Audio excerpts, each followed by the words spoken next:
إن الحمد لله والصلاة والسلام على من لا نبي بعد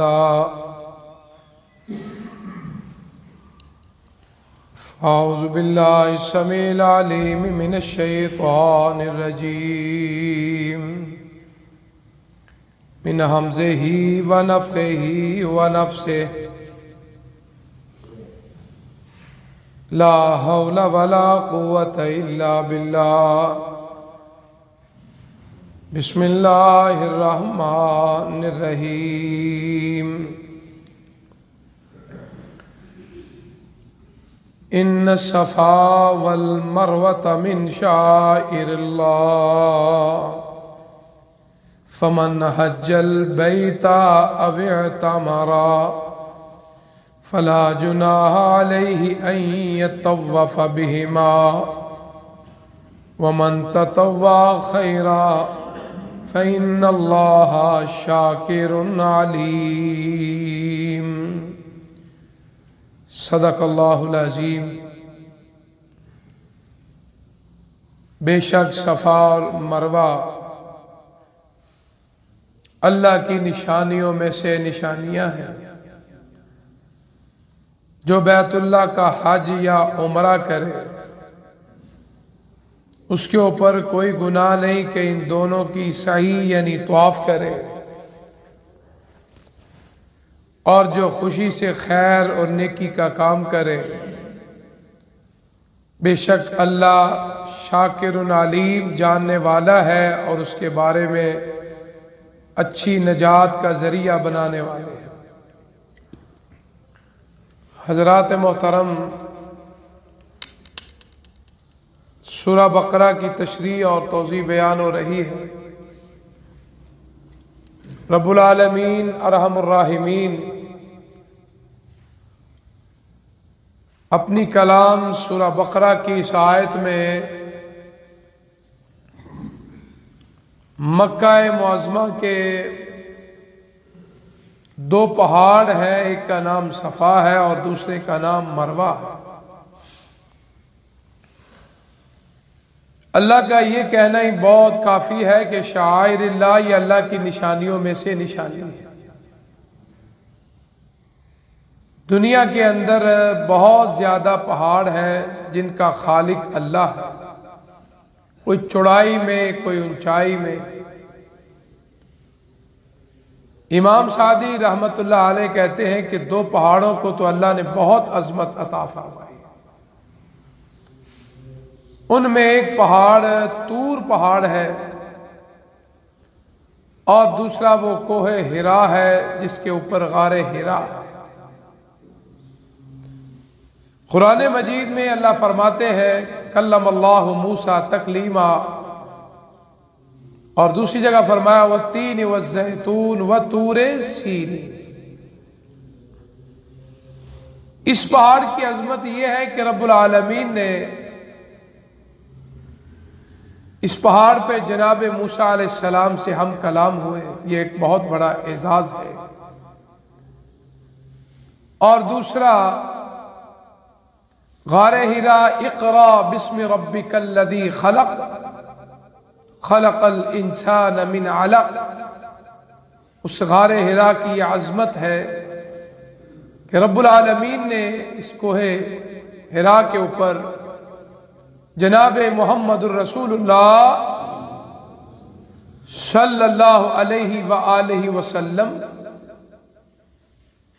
کو نبوت و رسالت کا تاج پہنایا۔ وَرَفَعْنَا لَكَ ذِكْرَكَ۔ اب یہ بات واضح ہو گئی کہ یہ دو پہاڑوں کی عظمت تو مسلمہ ہے، لیکن رب العالمین نے جب مناسک حج کا ذکر بیان فرمایا تو ان دو پہاڑوں کا ذکر آتا ہے۔ ان الصفا والمروۃ من شعائر۔ اللہ کو یہ بیان کرنے کا مقصد کیا تھا؟ اصل میں اس کی تاریخ میں لکھا ہے کہ بعض لوگ بیت اللہ کا طواف کرتے تھے لیکن صفا مروہ کی سعی میں انکار کرتے تھے، اس کو پسند نہیں کرتے تھے۔ اس کی وجہ جو لکھی گئی ہے مورخین کہتے ہیں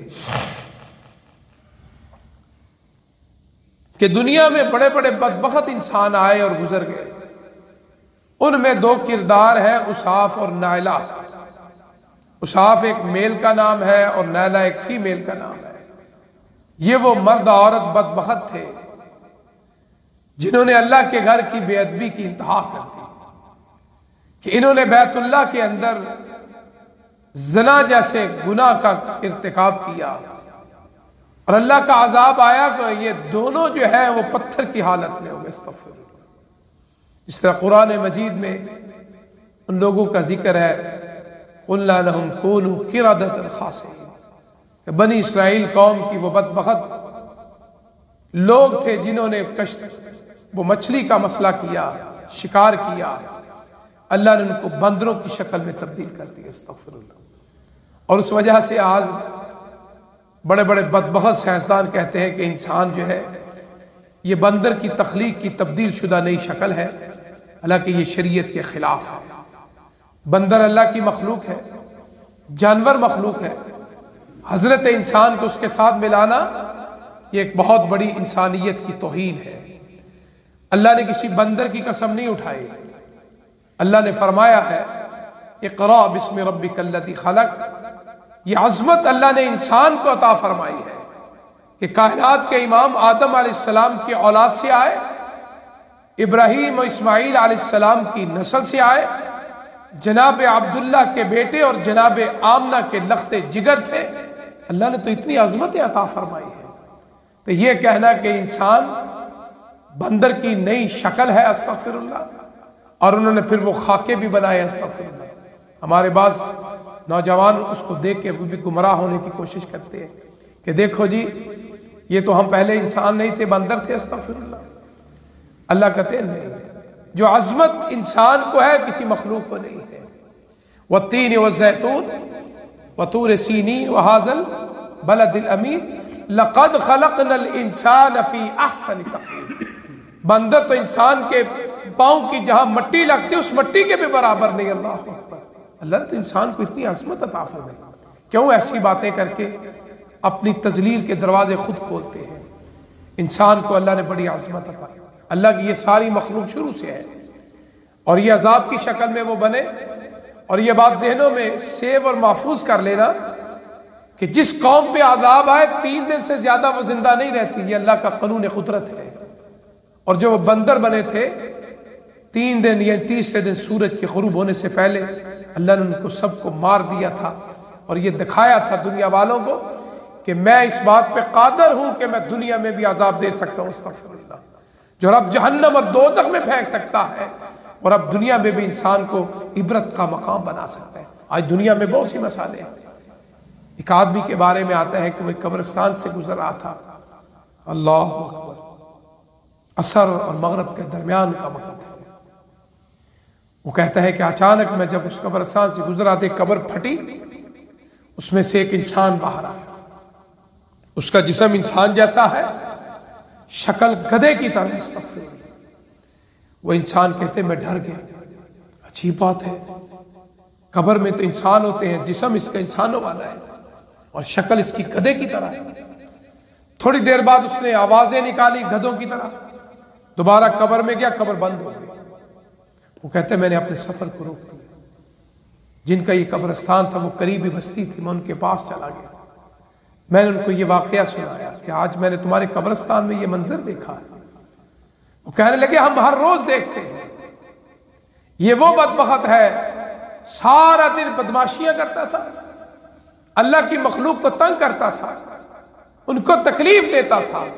جب گھر آتا تھا تو ماں کہتی تھی بیٹا کسی کو تکلیف نہ دیا کر، کسی کو پریشان نہ کیا کر، کسی کو غم نہ دیا کر، سکھ نہیں نہ دے سکتا، کسی کو دکھ بھی نہ دیا کر۔ تو یہ بدبخت اپنی ماں کو کہتا تھا، ماں تو کس طرح گدھے کی طرح ہینگتی رہتی ہے۔ استغفر اللہ۔ اللہ نے عبرت کا نشان بنا دیا، آج لوگ اس کو دیکھ کے عبرت حاصل کرتے ہیں۔ اس لیے ان بطش ربک لشدید، تیرے رب کی پکڑ بڑی سخت ہے۔ بڑے بڑے فرعون تباہ ہو گئے، بڑے بڑے مالوں والے تباہ ہو گئے، بڑے بڑے عزت و منصب کا اپنا ٹھیکیدار سمجھنے والے جو کہتے تھے ہم جیسا سیانہ کوئی نہیں، ہم جیسا عقل مند کوئی نہیں، ہمارے بغیر یہ نظام نہیں چل سکتا، ان کو مرے صدیاں ہو گئی ہے، نظام آج بھی چل رہا ہے اور انشاءاللہ قیامت تک چلتا رہے گا۔ اس لیے نافرمان کو سزا دنیا میں بھی مل سکتی ہے، استغفر اللہ۔ تو اس لیے دعا کیا کرو اللہ تعالی ہمیں محفوظ فرمائے۔ کل ہی ایک دوست بتا رہا تھا کسی کا مال کی وجہ سے بازار میں اسی مارکیٹ میں، وہ کہہ رہا تھا لڑائی جھگڑا ہوا، بات قسم پہ آ گیا، لاکھوں کی بات تھی۔ تو تاجر یونین جو بنی ہوئی ہے بازاروں میں، انہوں نے کہنے لگے کہ اس طرح کرتے ہیں کہ قسم اٹھا لو دونوں، مسجد میں چلو، وضو کرو، قرآن اٹھا لو، حالانکہ یہ شریعت کے خلاف ہے، قرآن حلف کے لیے نہیں آیا، واللہ باللہ تاللہ، اللہ کی قسم اٹھانا جائز ہے، یا قرآن کے رب کی قسم اٹھانا جائز ہے۔ قرآن اور مصحف کی قسم اٹھانا یہ اسلام کے بھی خلاف ہے۔ اللہ کے رسول صلی اللہ علیہ وسلم سے صحابہ کسی سے بھی یہ بات ثابت۔ آج چلو بہرحال ہمارے ہاں لوگوں نے یہ بات، چلو جی مسجد میں کر وضو، اٹھا قرآن۔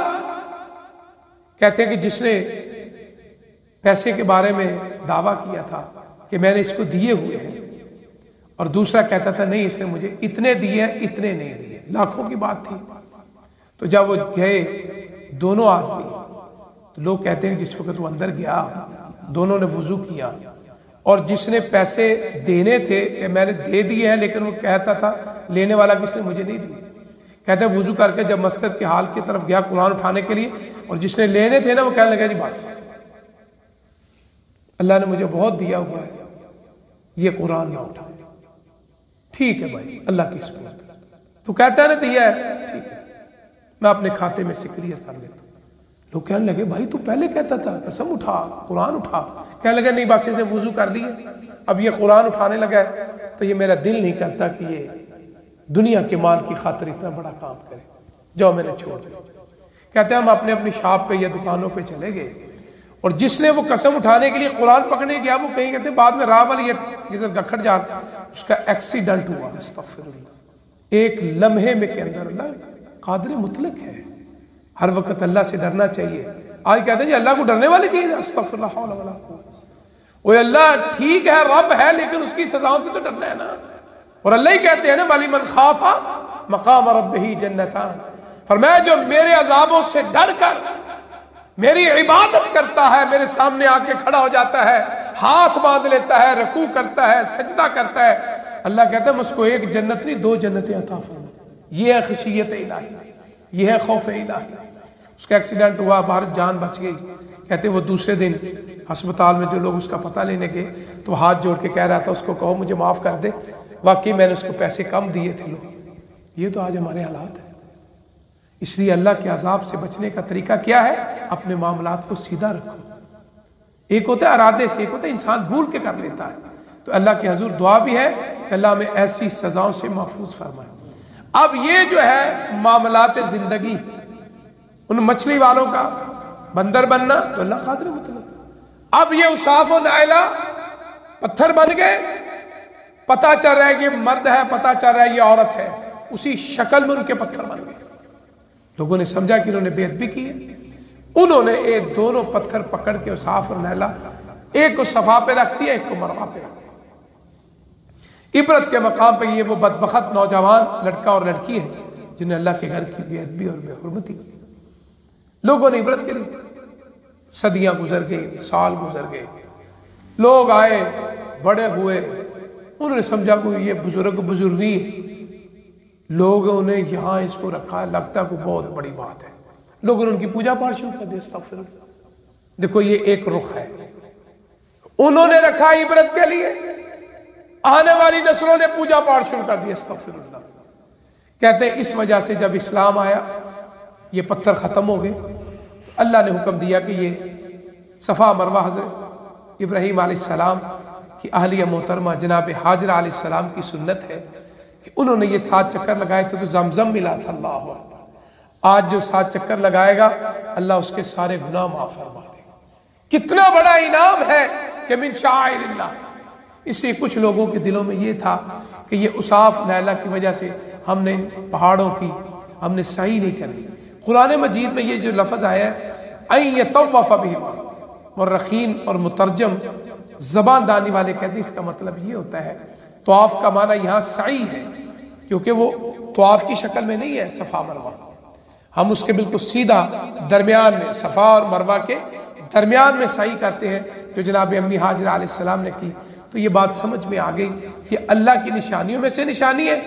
اب یہ اوصاف نعلا کی بات نہیں ہے، وہ تو اپنے انجام کو پہنچ گئے، اس لیے اللہ کے حکم سے حج اور عمرہ اس وقت تک اس مرد عورت کا مکمل نہیں ہوگا جب تک صفا مروہ کی وہ سعی نہیں کریں گے۔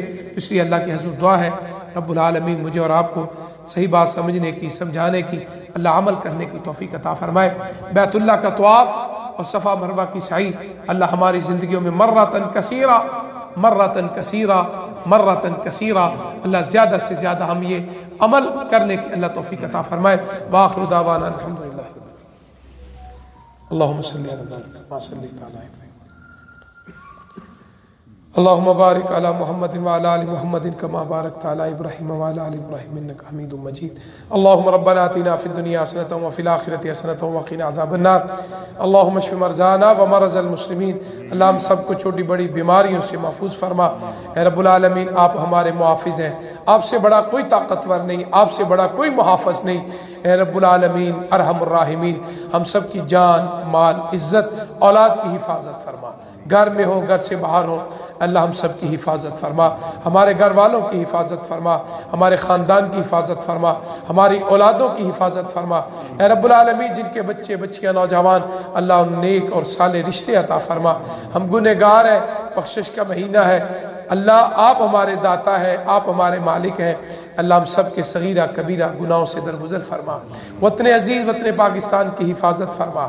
اے رب العالمین دنیا آخرت کی جتنی بھی مشکلات ہیں اپنی رحمت سے ہماری مشکلوں کو دور فرما، ہماری مشکلوں کو دور فرما، اللہ ہماری مشکلوں کو دور فرما، ہماری سحری افطاری میں برکتیں عطا فرما، جو روزے رکھے اللہ قبول و منظور فرما، جو قیام کیا قبول و منظور فرما، جو قرآن پڑھا پڑھایا سمجھا سمجھایا، اللہ اس کے بدلے ہماری زندگی میں جتنی بھی پریشانیاں ہیں، بیماریاں ہیں، آزمائشیں ہیں، ابتلا ہے، اے اللہ اس نیکیوں کے بدلے اللہ ہماری وہ ساری پریشانیاں دور فرما، اللہ ہمارے رزق میں برکت اور کثرت عطا فرما، خاتمہ بالایمان فرما، آخری سانس سے پہلے توبہ کی توفیق عطا فرما، استغفار کرنے کی توفیق عطا فرما، اپنے گھروں کو تا قیامت آباد فرما، جو ہمارے فوت ہو گئے اللہ ان کی بخشش فرما۔ رب ارحمہما کما ربیانی صغیرہ، ربنا تقبل منا انک انت السمیع العلیم وتب علینا انک انت التواب الرحیم۔ صلی اللہ علی خیر خلقہ محمد وآلہ وآل بیتہ واصحابہ اجمعین برحمتک یا ارحم الراحمین۔